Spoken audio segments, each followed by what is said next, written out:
একটা ছেলে মনে আছে মুরাদ, না জানে কি নাম, মনিরুল ইসলাম মুরাদ, একটু গানটা বেশি গাইতে পারে, তাহিরে বন্ধুটাকে।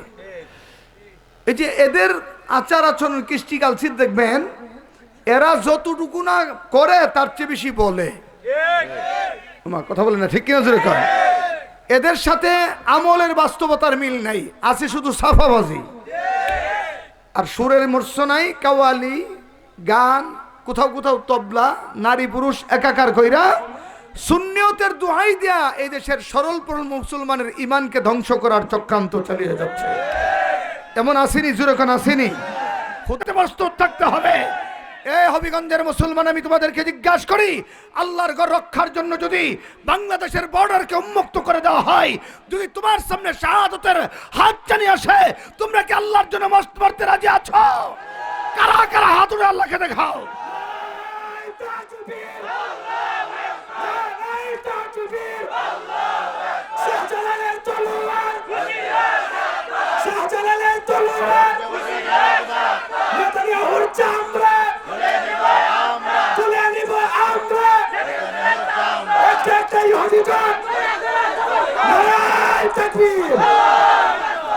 এতক্ষণ কথা বুঝে থাকলে বলেন ইসলামের প্রথম ঘর বাইতুল্লাহ। বলেন ইসলামের প্রথম ঘর বাইতুল্লাহ, দ্বিতীয় ঘর বাইতুল মুকাদ্দাস। কথা বলেন না, গাজা না, বাইতুল মুকাদ্দাস। গাজা দ্বিতীয় ঘর না, গাজা হলো শহরের নাম। বলেন দ্বিতীয় ঘরের নাম কি? বলেন একটু বলবেন তো ভাই, না কষ্ট হচ্ছে আপনাদের?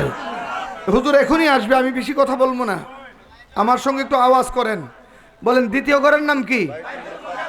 বাইতুল মুকাদ্দাস। এক সাহাবায়ে কেরাম রাসূলের জিজ্ঞাসা, ইয়া রাসূলুল্লাহ, মসজিদে আল আকসা কে নির্মাণ করেছেন, কখন নির্মাণ করেছেন? জবাবে আমাদের নবী বলেন, মসজিদে আল আকসা প্রথম এই ঘরটা নির্মাণ করেন হযরত আদম আলাইহিস সালাতু ওয়াস সালাম বাইতুল্লাহ নির্মাণের 40 বছর পরে। একটু সুবহানাল্লাহ বলবেন না আপনারা? এবার আমার সাথে একটু মুযাকারা করেন। বলেন মসজিদে আল আকসা কে নির্মাণ করেন প্রথম? সবাই দি কয় না, বলেন না। বাইতুল্লাহ নির্মাণের কত বছর পরে? তাইলে আমরা একটা তথ্য পাইলাম, ইসলামের দ্বিতীয় ঘর মসজিদে আল আকসা, ঘরটি নির্মাণ করছেন হযরত আদম, বাইতুল্লাহ নির্মাণের 40 বছর পরে। এবার আসেন, যেই উপকণ্ঠে আল্লাহ এই ঘরটাকে নির্মাণ করার নির্দেশ দিয়েছেন, এটা হলো জাজিরাতুল আরবের অংশ। বলেন এটা কিসের অংশ? বলেন মানে আরব ভূখণ্ডের একটি অংশ, পৃথিবীর একটি গুরুত্বপূর্ণ স্পট। এই শহরটা আল্লাহর কাছে এমন পেয়ারা যে প্রেরণের দৃষ্টিভঙ্গি থেকে এই শহরের চাইতে বেশি নবী আর কোন শহরে আল্লাহ প্রেরণ করেন নাই। মুহাদ্দিসিনে কেরাম লেখেন যে কম করে হলো আল্লাহ গাজাতে 70,000 নবী প্রেরণ করেছেন। আওয়াজটা বাবা হইছে না, একটু জোরে কর। এই শহরকে বলা হয় বেলাদুন নবী সাল্লাল্লাহু আলাইহি সাল্লাম, নবীদের শহর বলা হয়।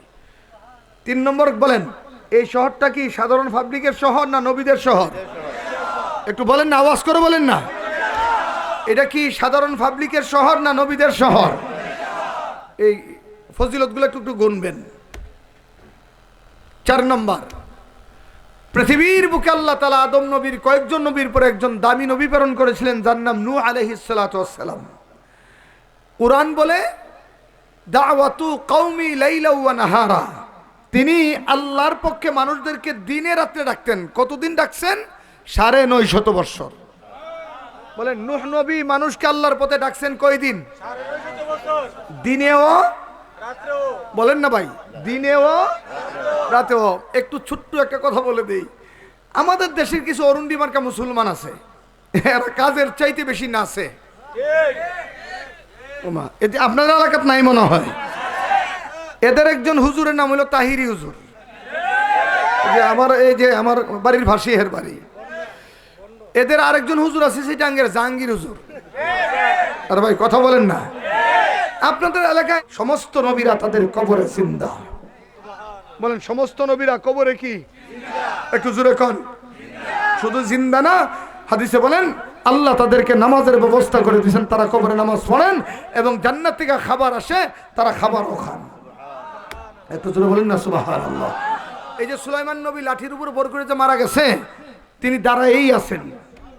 দিন যায়, সপ্তাহ যায়, মাস যায়, বছর হান্ত পারিয়ে যাওয়ার কাছাকাছি দাঁড়িয়ে আছেন। জিন্নাতরাকে ব্যাপারটা কি, নবী দি বাড়িতেও যায় না, খায়ও না, ঘুমায়ও না, জাগাও ছাড়ে না, খাড়ায় রইছে। এই ফাঁকি দেওয়া যাবে না, ধারাবাহিকভাবে কাজ কর। আসলে নবী জীবিত না মৃত? একটু জোরে বলেন। জিন্নাতরা মৃত, নবী একদম সামনে বলতে পারে নাই। আর আমরা দেশের কিছু ব্যাককল মার্কা বেরিয়ে যাচ্ছে, জিনের কাছে থাকা হাজিরা শুনতো আসিনি এরকম কন। আরে সামনে নবী নাই, হেরা কইতারে না। আর আগামী কথা কেমনে কইব? মনে রাখবেন, জিন্নাত হাজিরার মাধ্যমে যারা আগামী কথা গায়েবের খবর লয়ে আয়ে, যেই বন্ড এই জিন্নাতের হাজিরা দিল, যে বন্ডর কাছে যারা গেল, আগাম কথা জিন্নাতের বিশ্বাস করার কারণে একটারও ঈমান নাই। কেন? গায়েবের একমাত্র মালিককে, জুড়ে বলেন, একটু জুড়ে বলেন না, গায়েবের একমাত্র মালিককে আল্লাহ পাক। এটা ঈমান রাখবেন। সুলাইমান আলাইহিস সালাতু ওয়াস সালামের লাঠিরে উলু পোকা ধরছে, খাইয়া মরমরা বানাইছে, মট করে ভাঙ্গা পড়ে গেছে। ইত্তফসরে জিন্দা কিরে নবী দিনাই আমরা কইবারই পারি না। এদিক দিয়ে আল্লাহর ঘরটা কমপ্লিট হয়ে গেছে। এইরকমভাবে নিয়ামতপূর্ণ বরকত দিয়া এই ঘরটা যিনি বানানোর সুযোগ দিয়েছেন তিনি কে? একটু জোরে বলেন না, তিনি কে? মুহতারাম হাজিরিন, আপনাদের প্রধান আকর্ষণ চলে আসতেছেন।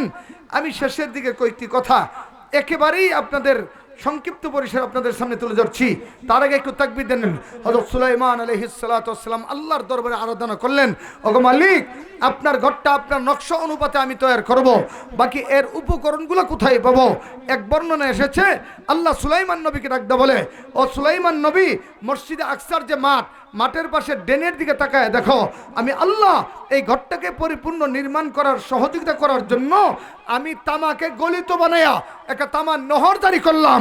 তুমি এখান থেকে তামা উঠাইয়া যত তামা লাগে এই তামা ব্যবহার করে আমি আল্লাহর ঘরটাকে নির্মাণ করো। একটু মহব্বত বলেন না সুবহানাল্লাহ। সুলাইমান আলাইহিস সালাম নির্দেশনা দেন, কাজ করে জিন্নাতরা।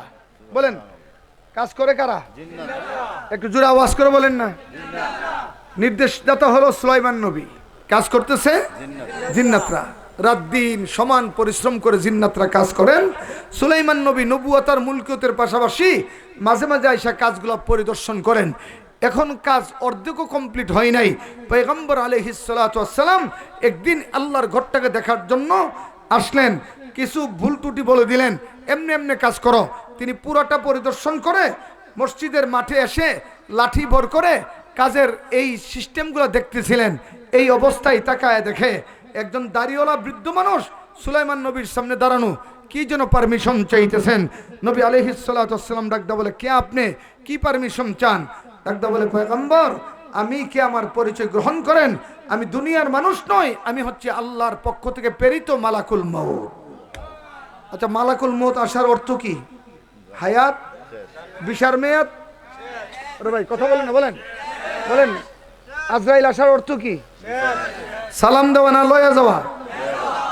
সুলাইমান আলাইহিস সালাম ডাক দেখো, ভাই তোমার কাজ তো রূহ কবজ করা, এই সময় তুমি আসার অর্থ কি?